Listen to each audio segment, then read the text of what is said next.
Hello, hello, hello. Welcome to another live stream talk on Restream.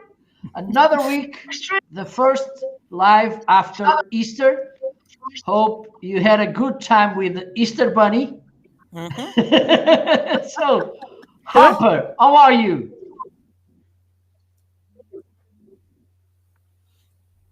Harper, can you hear me?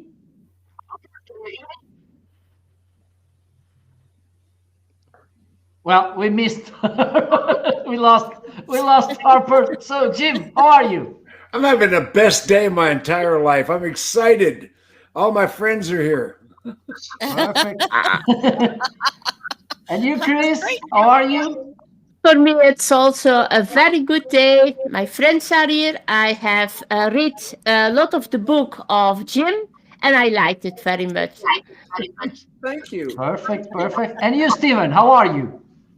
I'm good, thank you, Marco. I'm looking forward to joining Peter and Harper by having my hair cut next week. It's been 3 months, much too long.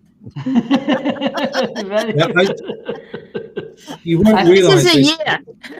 Yeah, when I was younger, around about 18, my hair was shoulder length. Oh my! Can't go on then.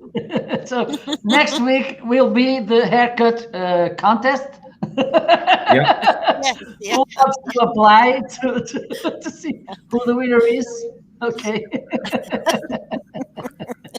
Very good. Peter, how are you? Yeah, I've lost weight. My sugar level for my diabetes has been the lowest it's ever been. I've had a haircut, and the weather's better. Although we've got snow just now, it's just come on. But I'm getting back out my bike. What more could you ask for?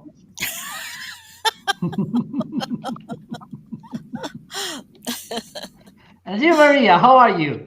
I'm fine, thank you. So nice to see you all again, and thank you for allowing me to join you. It's a beautiful day outside again, sunshine, and I moved my plant over to give a little bit more of a homey feel.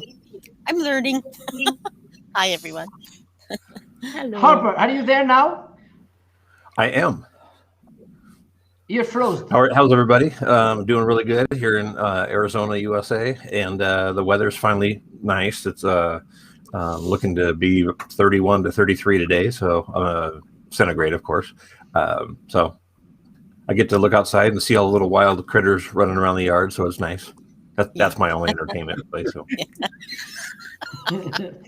Perfect. Well, I've choose a topic, but before going to the topic of the day, it's time for Chris to talk a little bit about Jim's book, if you don't mind. Yes. Yes. I had begun to read it, and it's a very empowering book. It's really the things that comes out of James's heart. He wants to help people starting their own business and taking their own lives, dus not be lived or be lived, but really taking the directions of their own life, taking their own decisions. And I like it very much, and I will do it, bring it in practice. Thank you. So that's a very good thing to do the next weeks.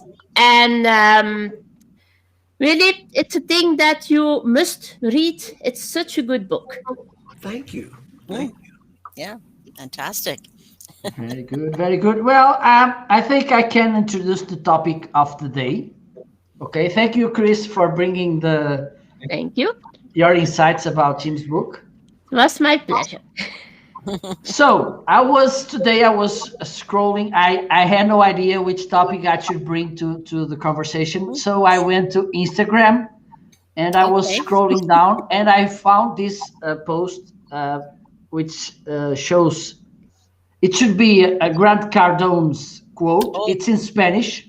Okay. And I'm going to translate it, and I'm going to the amount of income you will get will be directly proportional to the amount of strange people you will talk each day. I've talked with some of you before the show started and before some of you arrived to the studio. And I think I don't like to talk just about money, because I think there's this idea, and I don't like it. I'm honest. I don't like this idea that you're happy just because you're rich, or you will be happy just because you are rich, you have a big car. I don't think happiness will come with a big car and a big house. I'm okay if people would like to be rich. I'm not. I'm not, because I'm not jealous about that. But I think what this quotation gives us is a big focus on the importance to talk to strangers. Okay, and I think because we already talked with his book, and because I'm sure that he has a lot to know and to share about this, I want to have on the highlight Mr. Jim to talk about precisely talking to strangers, and how we should do this, and also the advantage of this. Is that okay, Jim? Do you want to be the Kickstarter? I can be the starter. Okay, thank you so much. Oh dear. First of all, I know some strange people. I know Peter Stewart. Yeah. Don't get much stranger than that. And in a serious vein, I have always said the most powerful people on earth are those people that influence the most other people, not just talking to strangers, but having a sphere of influence where people listen to what you say. And I have a joke I do often. I'll be in an elevator filled with strangers, and the elevator's going up in a very tall building, and I'll say, I suppose you people wonder why I called this meeting. And everybody will start laughing, and it breaks the ice. I've often said I could sell things in elevators in the short time you're with the people. Yeah, for sure. Relationships, and I'm not all about money. I'm about relationships, and money automatically is generated by relationships. Yeah. The more people you know and influence. Everybody says the 6 Degrees of Kevin Bacon. Kevin Bacon was a famous book in the 80s. And it theorized that everybody is within 6 people of knowing Kevin Bacon, the actor. In other words, you know somebody who knows somebody who knows somebody who knows somebody who knows somebody who knows Kevin Bacon. You just got to find the linkage. If you want to meet Kevin Bacon, you already are connected to Kevin Bacon. And the internet has accelerated that since that book was written. I believe that we are 3 generations or 4 generations away from every other human being on earth.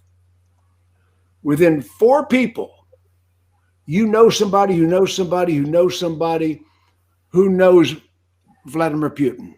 My goodness. Whoever you want to meet, you are within 4 generations of them if you just find out who you know, who knows them. So relationships are power, and positive relationships. I mean, friendly relationships. Zig Ziglar, who I was no relation to, said that you will get everything on earth you want if you help other people get what they want. Yeah. So I have made a science, a life out of helping other people, and it all comes back to me. And I'm a millionaire, but I'm not a multi-millionaire. I mean, there are people way above me on the ladder. I help people, and it's helped me out. So that's me starting it. Yeah. Okay, perfect. Let's bring the newcomer, Maria, to the conversation. Tell us, Maria. Well, okay. I mean, Grant Cardone, I've been watching him for many, many years, and he's not my favorite person. I find him very arrogant, but what he says there is interesting. about meeting strange people. I talk to people just like Jim does, and I meet all kinds. And I kind of, like they say, birds of a feather flock together.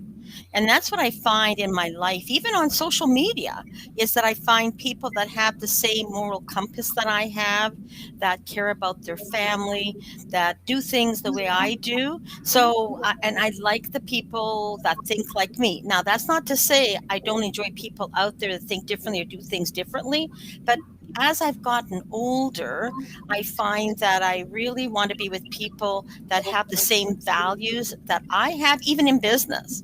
And so that's kind of how I go along with life.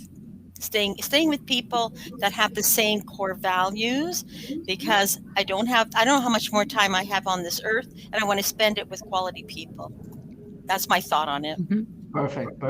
Yeah. Let's bring the other lady to the spotlight. Well, I like meeting people, I like networking, and I am also in a Facebook group, Stukken van Mensen. It's a group about art and antiques, and we are with more than 7,000 people there. And there is one chef of the great boat, a beheerder in Dutch.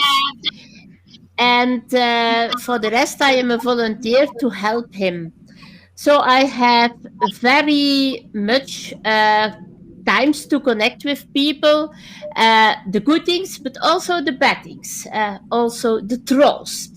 And there are, not all the moments are then very good to have with trolls, because you have really people that don't respect others and that are very unpolite.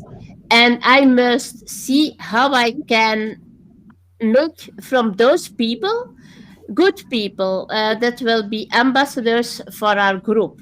That's a thing where I'm still looking for how can I connect with them in a positive way, so I don't have to set them out the group, but I can do something so they don't do strange things or don't do unpolite things against other people in the group. So Yes. that's a question. That's good. Stephen, the first stranger in the room I met. Right. Okay. First of all, I have an admission to make, an apology to Jim. When I created the messenger group, I added a certain James A. Ziegler, but it wasn't our James A. Ziegler. You're not the Oh no! I thought to myself, why does Jim keep asking for the link? But we've been doing that for weeks. I copy the link Marco gives us over to Jim. Anyway, I've removed one James A. Ziegler and replaced him with a better James A. Ziegler. So we should be plain sailing from now on. Right, okay. Now, I generally get to speak to about 8 to 10 people each day during the week. But I challenged myself this weekend to go and join a new community where I didn't know anybody. Yeah. Because I heard of this site called Mixcloud. Now, Mixcloud is a British company, and basically you can play music live on the website, any music you like. You can have a live show and nobody complains. Facebook can't stop you. YouTube can't stop you. You can play any music you like. Wow. And I knew nobody when I went there. And I've made 15 new contacts in the last week. And, you know, I've done 2 broadcasts over there, uploaded 2 playlists as well, and got to know new people. It's a totally new arena. I mean, just like in live video, we all help and support each other. The same is true of DJs. Yeah. Well, we know that because Jim's here, but DJs are friendly. DJs are friendly, and I think this is another step forward, because if you can reach out to the world and play your own music, then what can be better than that? And you make new friends and you listen to their broadcasts and you can chat to them whilst they're broadcasting. I've discovered a new world. I'm enjoying it, and I'll keep you informed as to how it goes. Perfect. I love that. I love that. Can I know what group it is? Because I'm very interested in having my own radio station, right? So can you tell me what's the name of the group, Stephen? Marco, can I share screen? Yes, you can. Oh, we have someone arriving. Hello, Nick. Hello, late on parade. Sorry, I had a couple of issues I needed to resolve before I came on. Okay, let me bring it. Ooh. Okay, this is the website. It's a British website. I just want to shrink that. And the basic idea is, as I said, you can go live, you can play your favorite music, and people will come and listen and talk to you, and you can build a new tribe, all centered around music. And if I scroll up, I'll show you. If I go to the live page, these are people who are broadcasting as we are now, but not broadcasting with people on screen. They're broadcasting music. Okay. So you can listen to a live music broadcast, and there's a chat down the side. You can actually chat with a DJ. You can make track requests, and you can interact. And it's basically, if you've got a free audio player, you've got a free OBS. So OBS and no audio player, and you can go live on the site and play your own music. It's just absolutely awesome. The site is Mixcloud, M-I-X Cloud, and it costs in the UK to do this costs you £9 a month. And there are no music royalties to be paid. It's all taken care of by Mixcloud. So if you want to play the Stones, the Beatles, Led Zeppelin, or Def Leppard, then you can do it, and nobody will stop you. Wow! Just don't play them all at the same time. Stephen, could you put that out to Facebook? Thank you so much. You're most welcome. I mean, the whole idea is. To answer Peter's question, if you actually uploaded the replay to Facebook, it would probably be on there for about 10 seconds. Yes. We're lucky. Yeah. If you YouTube, you can't take it to YouTube, you can't take it to Facebook or to Twitch, but you can play on the site, and you can invite people to actually join you. You've got a recording afterwards, which you can put onto your own website. So basically, all the songs are actually recorded, they become a playlist. People can listen to the playlist after you've finished being live, and that can then be uploaded to your website, and you can just go and you can press I put a track list so that people know what's in the 60 minutes, and you can go and listen to music.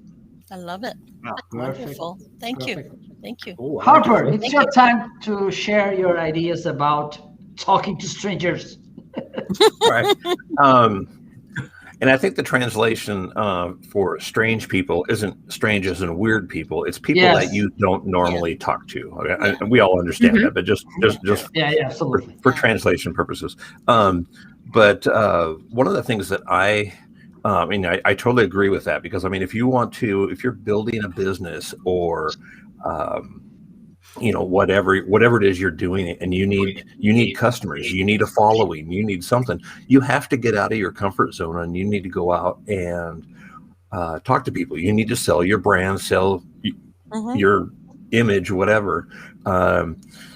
Some of you guys know that I used to be in politics, and so my thing is I would go and knock on doors, almost every door in my area that if I wanted them to vote for me. So you have to get out there and you have to knock, and it's not just knocking on the doors that are people who see things your way. You have to go and knock on the other doors and say, okay, how can I get your vote? Why would you not vote for me? And most of the time it's just I thought you were like this. No, you have to get out and you have to talk to people. I'm a true believer that knowledge is power. And by power, I don't mean, overpowering somebody. I mean,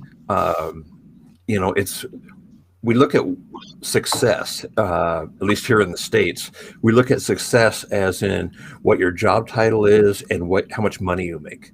But there's so much more than that. It's, are you able to help somebody else succeed, in life, in, business, whatever, by helping somebody else. I was just reading it was a meme that came on, I don't know, Facebook or LinkedIn or whatever, but it talked about the teacher who had 500 students each write their name on a balloon full of air, put it out in the hallway, and then they have 5 minutes.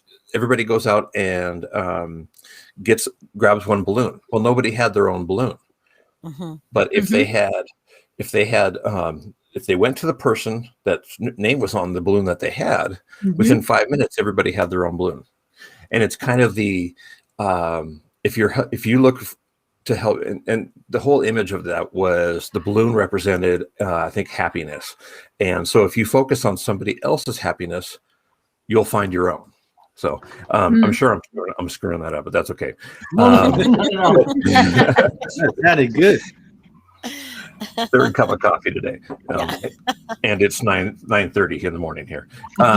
So the ability to talk to other people that you don't know, I think, is key, and it's not something that I was born with. I wasn't born to be a politician. Since I was 5 years old, I wanted to be in law enforcement, and I was able to do that. And it's one of those things that you can't be shy. And believe me, I was the shyest kid that you had ever met in your life. You'd never know it now, but if I had to stand up in front of the class and talk to people, mind you, these are people that I've known for, my whole educational life, which is like 6 7 years at the time. I would have anxiety. I would be like shaking, and I had a stutter. So my dad had a stuttering problem. His was so bad that he got drafted in Vietnam, and they actually said, "Go ahead and go back home. Thank you for playing." His stuttering was that bad, and mine was bad too. But it's one of those, you have to overcome it. So I know this is long. I'm supposed to be short, but that's okay. And I think Jim, politicians. The next one will be Peter, so you're okay. I think Jim talked about it, sphere of influence. You have to surround yourself by people who want you to do better, to improve yourself, not people who want something from you. Just by being around these people, you want to do better. So, it's like hanging out with a bunch of unemployed people. Is that going to make you want to do better in your career or in your business or whatever it is? It's like, no. So, I've got several multi-million-dollar millionaire friends, and that's who I used to get business advice from, because I've owned a couple businesses in my life. Yeah. And that's who you want to get advice from. You get advice from people who are already where you want to be, or the next step to where you want to be. So, all right, stepping down from my soapbox. Yeah. Very good. Good, very good. Very good. Yeah. Mr. Stewart. Okay. Well, let me tell you, many years ago in the 1980s, I read the book, and you probably have read it, How to Win Friends and Influence People. Yeah. Dale Carnegie. And I read that book. Now, as you know, I'm not shy coming forward. And I've made many a friendship and helped people by going up to strangers. Well, let me tell you why I go up to strangers. I love it when they wear badges. They wear a badge sitting there. It's there for a reason. I'm this, I'm that, and that. And I will go up and say, what's a nice badge? I haven't seen that badge before. What is it about? All right, okay. I seem to know you from somewhere. Yeah. Next time, do you mind if I sit down? And I've done that many, many times. Just the other day, as you know, I go about in my uniform. I've got a baseball hat. I've got a business jacket. I don't do a shred of work. It's my marketing. And I walked about and I was getting a coffee from a place yesterday. Was it yesterday before? And it's got Aberkill Pest Control written on it. And this is a funny question people put to me. They go, is that what you do? I could say, what Say that I don't do that. I say, yes, that's what I do. Can I be of any assistance? Oh, we've got models, we've got this, name and everything. So that's worked. And once, well, as I know, like Harper, I'm an ex-soldier, and I wore a little pin badge, really small. And I knew this guy had been in the army. He'd been 22 years in the army. I knew that before I went there. And I never met before. And I sat down there, and I could see him looking at that badge. And I said nothing. And he kept looking at the badge, and I said nothing. And then he cracked. He could either have cracked or either I said, I see you keep looking at this, do you know what it is? But he went, what's that badge, Peter? I says, that's my regimental badge. Oh, really? What was you in? I says, I was a tank soldier, Royal Scottish Guards. What were you in? I knew what he was in. He said, oh, I was infantry. He says, I was a captain. Ah, you must have came through the ranks, eh? And he went on and on. No, I never met the guy, and he said, come on through the back, we'll have a coffee. And I'm sitting there for an hour, we're talking about Germany, this posting, Northern Ireland. And then he hit me with this. How much was this order for? And I went, £35,000. He says, I trust you. And he signed it. Now, I like that. One last story to tell you. You know, I like my cycling. I'm the cycling recruiting sergeant for the club because everybody else is scared of doing it. And there's this lady with an electric bike. A bit of weight in it. I sees her, and I stopped her and went, yeah, wow. This is an electric bike. Yes. Timid. Yes, I saw. I started off with an electric bike, you know. I came from here and went to there and done this. I'm a bike using the legs. And then I said, who'd you go cycling with? She goes, that's the point. I'm on the one, I don't go in. You should be glad you met me. I'll take you to my club. Now, I've been taking her out cycling after this because we're not allowed to meet up. And she says, I've been so lonely. And once the club starts, that's her problem over, because I've already introduced her to another cyclist who's always looking for another cyclist to go. So I'm not all about money. I'm a nice guy, really.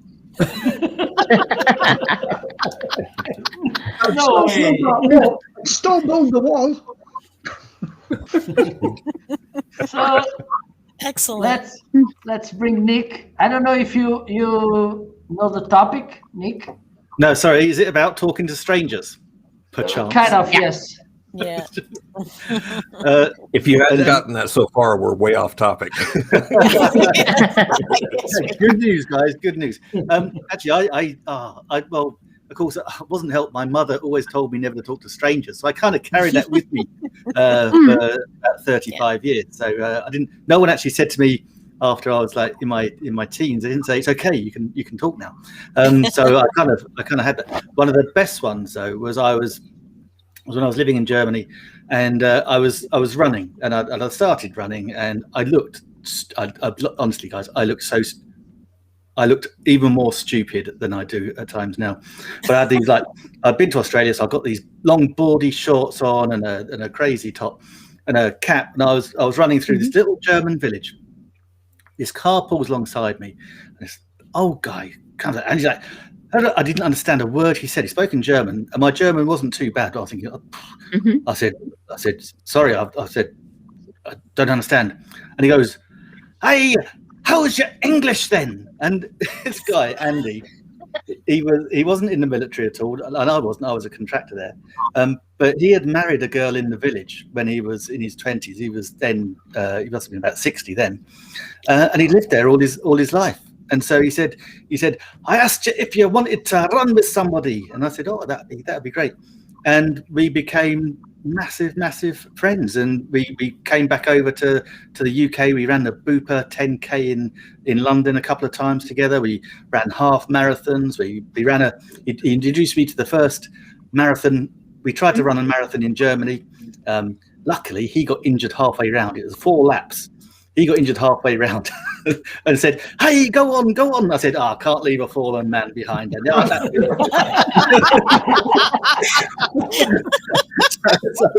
so we stopped, and it was so funny. We saw all these people with medals. We were about to leave, and the race organisers came up and said, "Oh no, it's a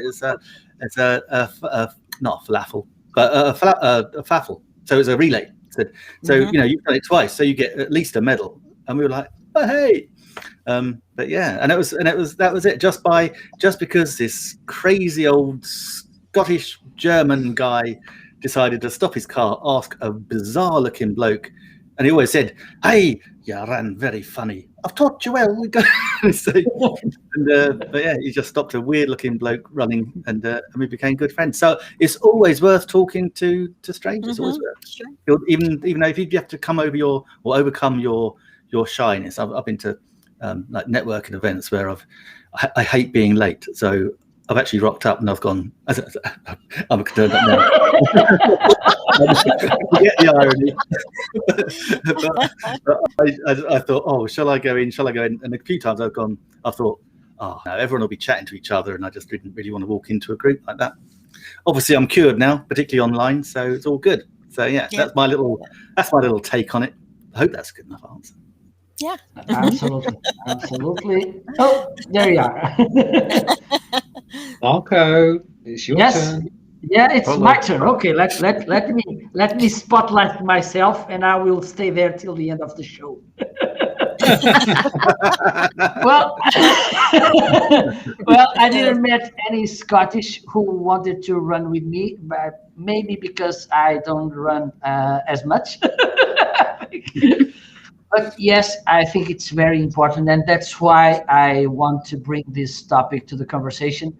As Maria, I'm not a particular fan of Grant Cardone, but I think this quotation, it's important because it's so important to know new people, because they will bring you new ideas, new approaches. They could become, for instance, a friend, which will be okay. I'm seeing here 1, 2, 3, 4, 5, 6, 7 new friends. I think Stephen, I met Stephen 2 years ago, but most of you were in the last few months. So if my mother knows that I'm talking to strangers, oh my God. Because that's the point. I live in a very small country, very traditional. I think we kept this Christian Catholic closed mind. Okay, so I faced the need of find new things. Also, for instance, one of big things that this talking to strangers brought me was the allowance to learn a lot. For instance, to develop my English, which is good. And for instance, there are people, and I can talk about this because one of the good things about Portuguese people, usually we are very good learning new languages. I think it's, for instance, if we compare to Spanish, even though they will talk good, they are good talking other languages, you will tell by the accent they are Spanish. That's very easy. Portuguese, we don't have this thing because our language, our idiom is very, I don't know, neutral, and it's easy to tell if it's an Italian, a French, a German, but a Portuguese. You will notice that it's foreigner, but it's hard to tell that he's Portuguese. Well, it's how you can spot them. If it's hard to tell, maybe they are Portuguese. And yes, I'm bridging to the second topic of the conversation, which is random events.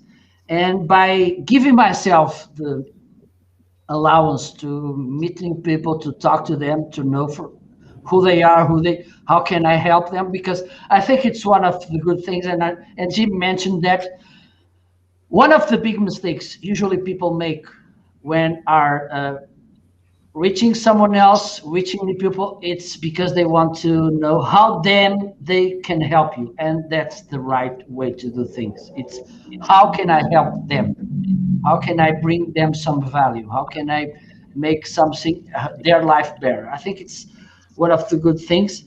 And I remember, and this will lead, as I said, to the next topic. I'm going to give an example of something happened to me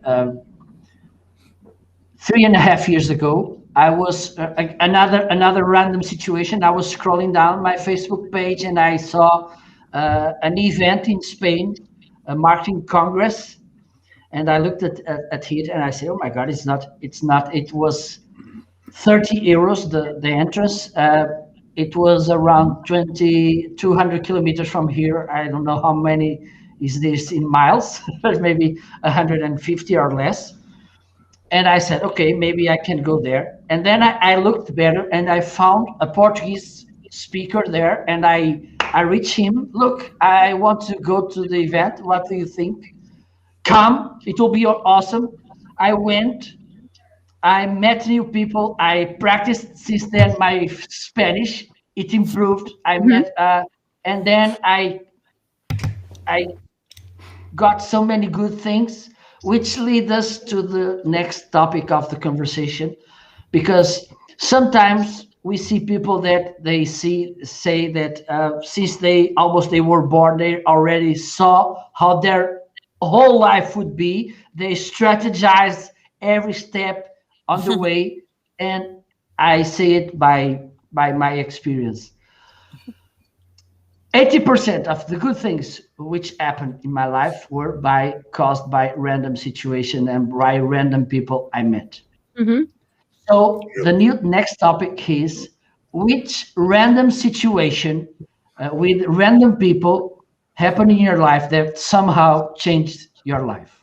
And let's start again with Mr. Jim Ziegler. You said that.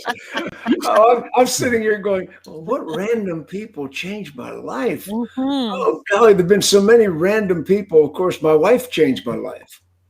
You know, Yes, yes, I, yeah. I Good was actually dating a woman fairly steadily when my wife came into my life, and I dropped her like a hot rock. When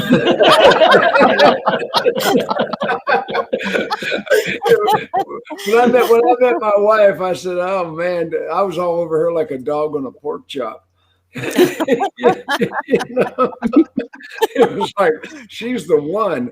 And at the time, I was making a lot of money. There we go. I was making big income, but I had been divorced. I was depressed. I had poor credit. I couldn't get a box of Cheerios with a cosigner. I mean, yeah, my wife had excellent credit. I made good money. That we got to get married. And it wasn't just all of that. But Yeah. my wife was an accountant, and I knew how to make money. I had no concept how to count money or to keep money. You know, she said to me one time, she said, "You just wrote a check and you didn't write anything in your checkbook." I said, "Well, I know about how much money. I must have more money in the account. I have more checks." You know, so she reined me in, and I credit her with my successes because she taught me how to manage and be aware of accounting and how to manage money. You know, I'm an entrepreneur. You know, I had to make money. And the first time I met her parents, it was hilarious because I took them to a nice restaurant. I tried to impress her parents, and I pulled out $5,000 in cash and paid the bill. And her mother said, "He doesn't have a credit card, does he?" So the most influential person that happened by random was my wife. She walked into my life. I met her, and instantly, I knew that I had to know more about this woman. I had to meet her. I had to find out more about her, and we've been married 36 years. She's the best one so far. I guess. If she ever sees this broadcast, I'm dead. That's me. Next. Maria. Oh my goodness, that's such a good question, Marco. It really made me think. I mean, I would say I was very fortunate to have the parents I had, and that just happened from birth, right? And they were so influential in my life, and I still, I still carry on a lot of the things I learned as a child. But I would say, just like Jim, my husband, I met him in Europe. I was studying music; he was studying medicine, and I met him in Italy, Rome, Italy, and I would say he influenced me the most as far as understanding culture, because I was Canadian born, went to Europe. That was my dream since I was a little girl, 10 years old. And he showed me so many things about life, understanding about education. And, he showed me a different way of living. Now, we did break up, we did divorce, but boy, I learned so many lessons from him that I would have never learned before. So I thank him for being in my life. I'm sorry it didn't work out long term, but even up to the end, he passed away in 2019. I was there helping him through his process. He had cancer. So we remained friends for all of our life. So, but I thank him for having opened up the world to me. So I must say, yes. Perfect. Great story. Chris.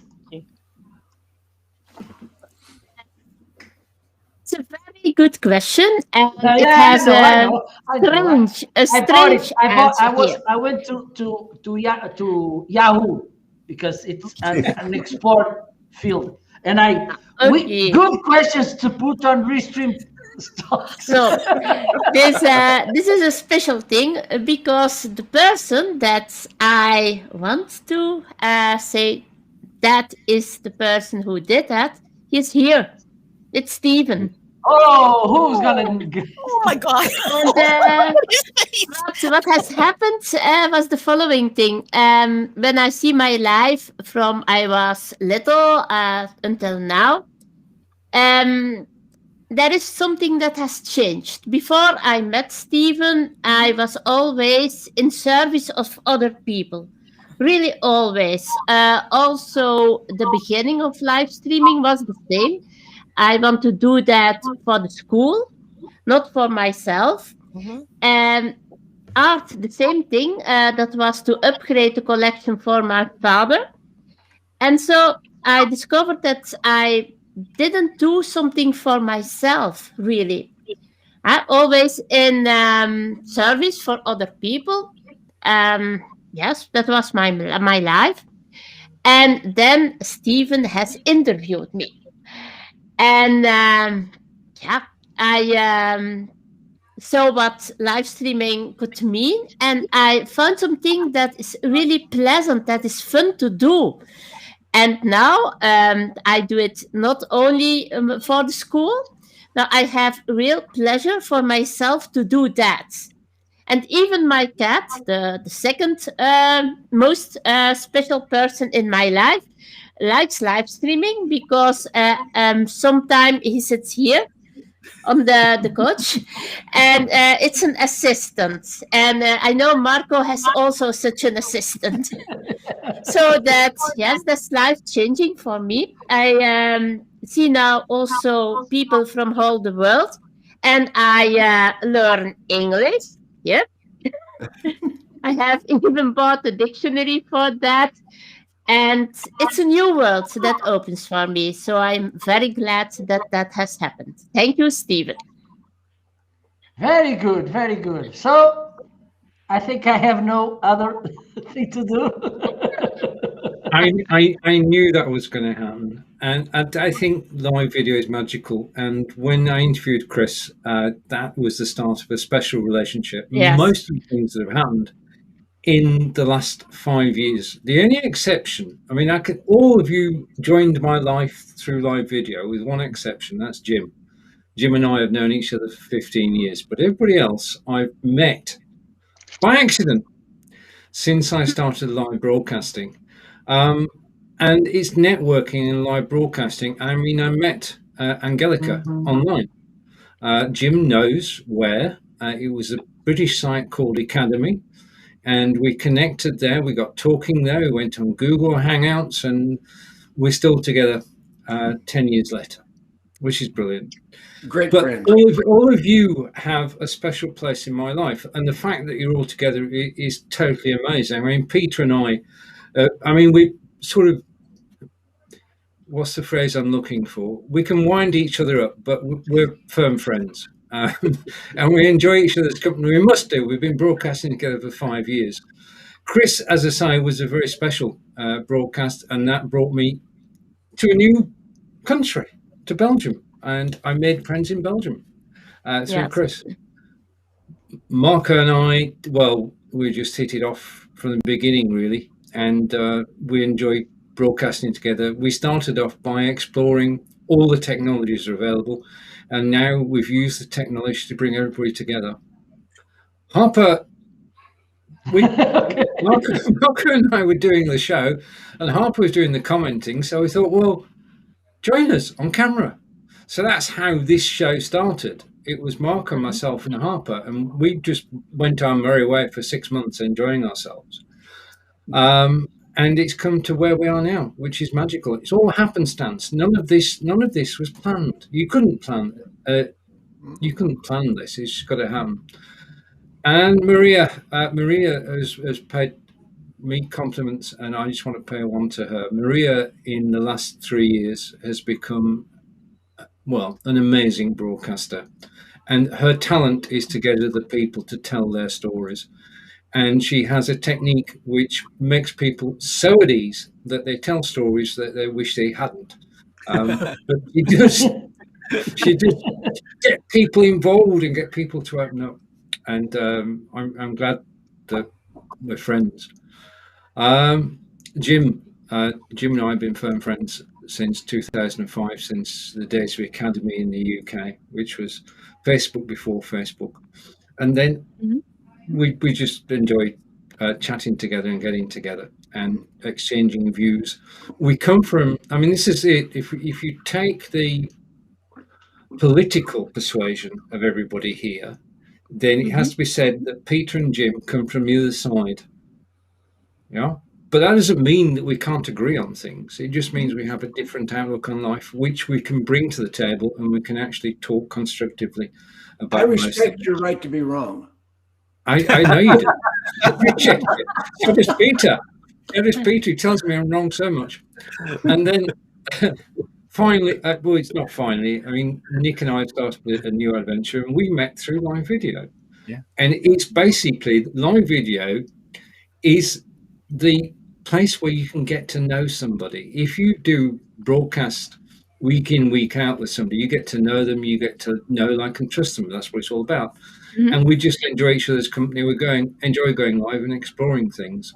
And this is quite possibly, well, obviously it is. This is the best team I've been part of. Thank you. Thank you. Perfect. I think it's Harper now. Yeah, follow that, Harper.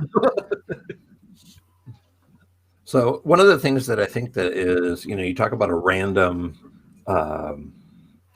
event that, was, I don't know how you worded the question, but the one thing that really kind of set me into who I am and who I wanted to be, kind of aligned them to go parallel with each other, was I was only in the Marines probably a year and a half at this point. I was what we call voluntold. Said I didn't have a choice. You're going to go do this one job, and I had to be a bodyguard for somebody, and they I had to go pick them up at the airport. I had a gun on. I had to go meet them at the plane. I mean, this is how important these people were. What the event was all of the living Medal of Honor recipients for the Marine Corps were going to be together at one place.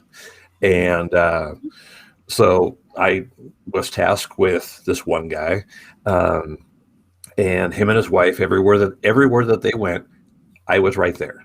They didn't go anywhere without me. That was my job for a 4-day for this 4-day event. Never heard of the guy before. We didn't have internet. This was back in 1989. And so, you know, and I wasn't a big book reader. So I wasn't big. I loved history, but I wasn't on it. I didn't know military history. The person that I was tasked to was Lieutenant Colonel Mitchell Page. And I remember him as a lieutenant colonel. All the internet says colonel, but excuse me, I don't know if it's full bird colonel or because you call a lieutenant colonel a colonel. But him and him specifically, and his wife, who was a wonderful lady too. I got a chance for 4 days to sit down with this gentleman who is extraordinary in anybody's eyes, but to him, he just did his job, which I found over the years is very common with somebody who has been awarded the Medal of Honor. I don't know if what the equivalent would be in the UK. I think it's Victoria Medal or something like that, but it's the highest medal given to. It's the highest medal that you can receive as a military member. And so I actually got to pick his brain because I mean I was with this guy, you know, all the time outside of sleep, and I didn't sleep in the room. But so I got to really awkward. But you know, it would be so.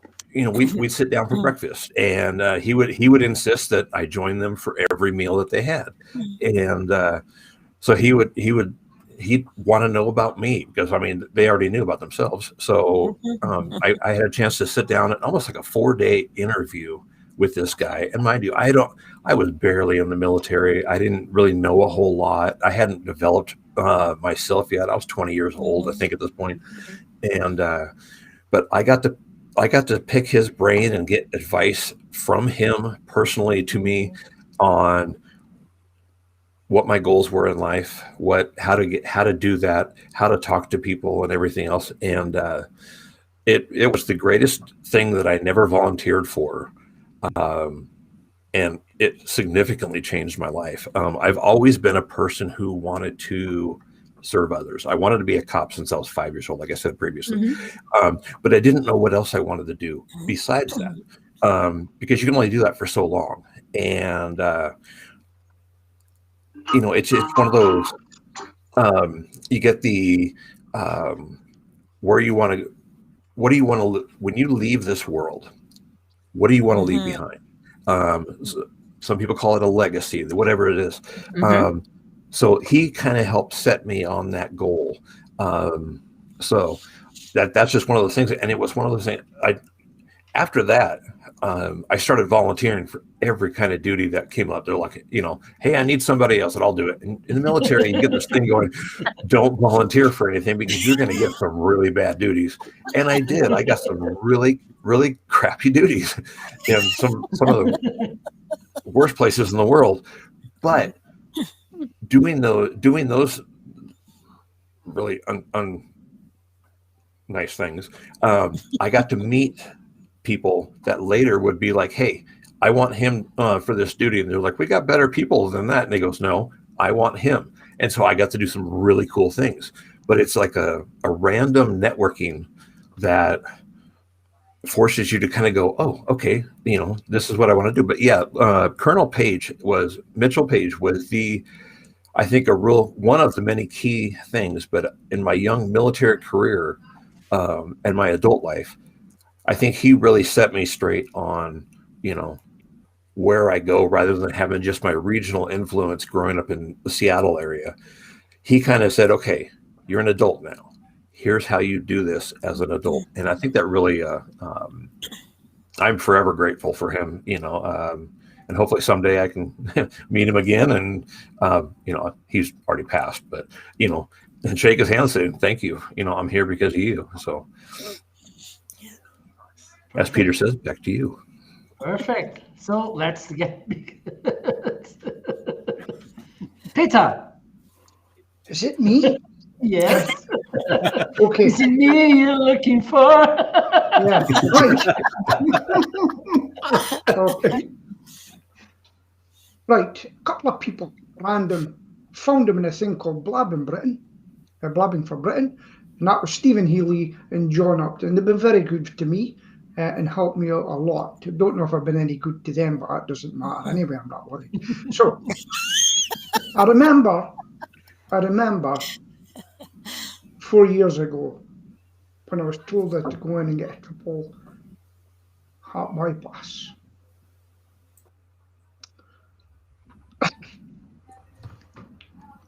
And I remember sharing it with them because I didn't have many people to share that with. I didn't know if I was coming back. When I came back, I think I was a frail person. And I looked forward to my Thursdays. So I thank them for that. And I do enjoy the friendship. And it was all random, meeting on the internet. Now, I don't care if Stephen's a liberal, because I am right most of the time. I'm never wrong. That's besides the point. Right, let's start out of the way. Right. Going back to random strangers. When my wife and I split up many years ago, so it was 42. I was living on my own, and I said, I am going to go out and have a meal tonight. It was a Friday night, wasn't cooking. I went in to get a meal at Wetherspoons. It's very well known in Britain. And I went in and I got my meal. And I looked over and I saw my cousin. And I went over to her. And she seen her friend called Madge. And she's like, I seen Madge for years. And she went over with her. And next to Madge, there was this beautiful blonde-haired woman. And our eyes clicked together. It just latched on like that. But my cousin had to go away so I was left with these two ladies. And I said, would you like to come to the karaoke bar down the street? One of them said, Hang on, I'm just going to write these lines down. Listen. Speak slowly, I'm making notes. Listen. Her friend said, no thanks, because we're going down to see this other singer in Aberdeen, a very good singer who happens to be my mentor now. And I went, oh. But Sheila said, no, let's go down for a while. And I said, okay, that's good. I've hooked a bait. Bait's out there. So I went to the bar and bought them a drink. And I says, I'll go and put up a song for you and I'll sing to you. I went up. Not romantic. Put my name down. I turned round. So I chased him up the street. I knew where they were going. And I said to her, I met him in the pub. I says, it would be nice for you to say you were going. And she was red-faced. So I met her again. We just met again in the city. I went to this nightclub, but she had just left her husband too. And then the next thing, she done her run. She ran. She was scared, she told me later, to get involved. So that was it. So I went out on my own one night. Again, I went to a nightclub. And you're not going to believe this. There was a woman who took a shine to me big time. Oh, that is hard to believe. She started kissing and slobbering into me. What was a man to do? Kiss her back. I just was taken aback. And next thing, there was a elbow on my shoulder. It was Sheila. And she goes, I suppose she's got beautiful eyes as well, has she?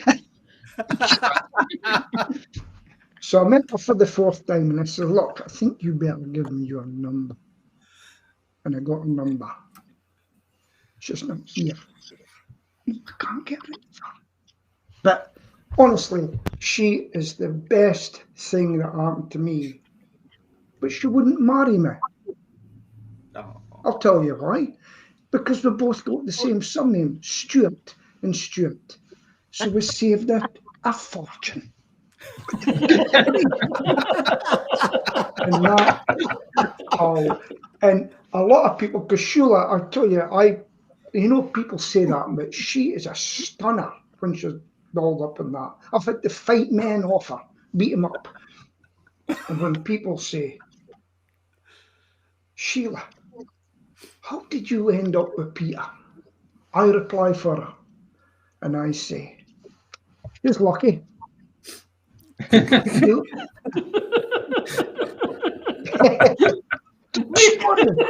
true stories are the best. I don't know. I'm totally with you there, Peter. Yeah, unless you have to beat a man off your wife, then she's not worth having. Absolutely, that's how you gauge these things. I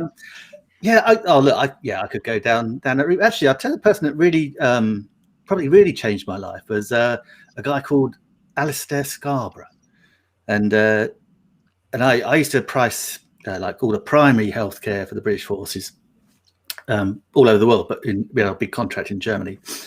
And he was with Guy's and St Thomas's, and he priced all the secondary care, so the hospitals and stuff like that. And when I'd first joined the charity that I worked for, they'd had this joint bid to get it in initially, but then the two partners or the three partners kind of drifted away. And Alistair was a very abrasive type of person. He wouldn't suffer fools gladly at all. And combined with that, he was a very tall, imposing guy as well. And so I'd never met him when I first had to go and meet him. I was like, oh, okay. So, but we just hit it off. And it was at a time when I was predominantly, all the head of the primary care people in our health service were all women, because there was head of midwifery, head of health visiting, head of nursing, all that. So that all women. And I've got to say, no disrespect, ladies, but my God, I'd rather some women are just evil. They really are. They go after each other like God knows what. So anyway, I was like there as a bloke, and also I was, because I was the finance guy. My boss hated flying, so he was like 500 miles away, and would never come and see me in Germany. So I always felt fairly isolated. And so when we had to get back and actually redo some new bids, and I met Alistair, it was really good that we hit it off, and it was just nice to have a bit of male company. But the really funny thing is that when we were coming up to our last joint bid to run the health care between us till 2019, there was only two people. The fractions and the animosity between my charity I worked for and Guy's and St Thomas's, all their heads, they just absolutely were at loggerheads. weren't even talking at all. And the only two that were talking was me and Alistair. And the typical way the MOD do these contracts is, they wait till it's Christmas and everyone goes home, and then they release the tender documents and say, oh, we need that back by the 31st of January. And he just rang me. I think it was everyone was shut down till about the 5th of January. And he rang me on the 2nd and said, I guess, Nick, we need to get together because we're the only two talking. And that's what we did. I mean, we got the contract and everything, but it was only because we were talking. We actually managed to do the vast majority of it. And he was just a really, I don't know, to a lot of people, people just didn't like him. He was abrasive and arrogant, and I guess a bit too similar. But he knew his stuff, and we would push each other to actually learn things. I was on the phone to him the other day, and he was bemoaning the fact that we used to, if we couldn't work something out, if we didn't know how to do something on a spreadsheet, we'd work it out, or we'd Google it, or we'd look it up and find out how we did it. He said, because these days, he said, I'm employing these people, and you think that's the first thing they would do. He said, and they don't. They just don't think about it. So he came into my life at the right time, kept me sane for a good 5 or 6 years, and became friends. And the nice thing is, we're both back in the UK, and he actually only lives about 5 miles down the road from me, so we get to see each other every now and again as well. So nice bloke, and not sure he changed my life, but certainly enhanced it, if I'm going to be slightly different. But of course, you guys and live streaming, wow, I mean, unbelievable. But the live streaming, I guess, though, was Owen Hemsworth, because he got me producing live stream about a year and a bit ago. Okay, yeah. So yeah. Perfect. Excellent. Yeah, fantastic. So we came to the end, so it's time for Stephen Healy to wrap up. Yes. Yes. Wow. Okay, Bye so fast. I'm happy to wrap up. I just want to mention two people who are part of the team, and we're looking forward to them both being back on camera with us. That's Corinda, who's the most awesome supporter of my video and the bravest man I know. And we look forward to you being back with us, Corinda. And to Dom in Sarnia, Ontario, we look forward to Dom returning to us as well. Yes. Yes. From the team here, who are getting closer together every time we broadcast, we thank you for watching. Take care, and we'll be back at the same time next week at my house. Bye for now. You pay. Bye, everyone.